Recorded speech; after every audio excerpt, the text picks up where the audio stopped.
Dear Ate Maritish, tawagin niyo na lang akong Delphine.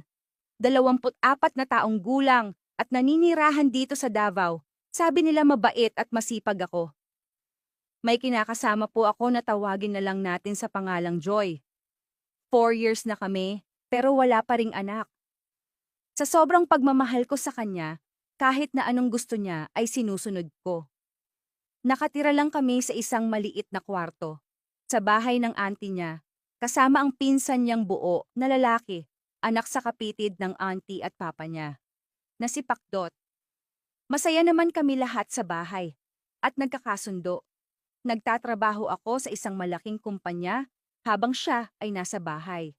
Isang araw, may nasabi ang isang kapitbahay na hindi sinasadya na wala ba daw akong pasok kasi buong araw daw niya narinig na kalabugan sa kwarto namin nang napadaan siya.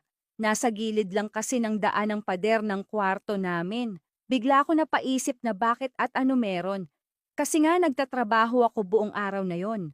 Isang araw, nagka-idea ako na lagyan ng hidden camera ang kwarto kasi hindi mapalagay talaga ang isip ko at iba ang kutob ko. Kinagabihan pag uwi ko, may handaan sa bahay at mga bisita kasi may nagbi-birthday. Pumunta ako sa kwarto at tiningnan ko ang hidden cam.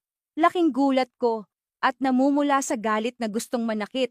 Dahil sa nakita ko sa video, nakita ko ang buong pangyayari sa kanila. Nang pinsan niyang buo mula lambingan, kainan at sigawan. Napaiyak ako sa kwarto at hindi lumabas hanggang nag-uwi ang mga bisita at walang imik hanggang umaga. Napansin ito ni Joy na hindi ako kumakain at nagsasalita mula gabi hanggang umaga na. Umalis ang kanyang auntie para magtrabaho at ako naman ay lumabas saglit at may kukunin lang. Pagbalik ko, naabutan ko na nag-aaway si Joy at Pakdot. Narinig ko mismo na nagsisihan na ang dalawa at may kutob sila na may alam na ako sa kanila. Nilabas ko ang baril sa kanan kong kamay at rosaryohan sa kaliwa kong kamay. Hanggang dito lang muna Ate Maritish, kasi pagod na ako sa kakasulat. Send ko na lang po ang part 2 bukas. Gumagalang Delphine.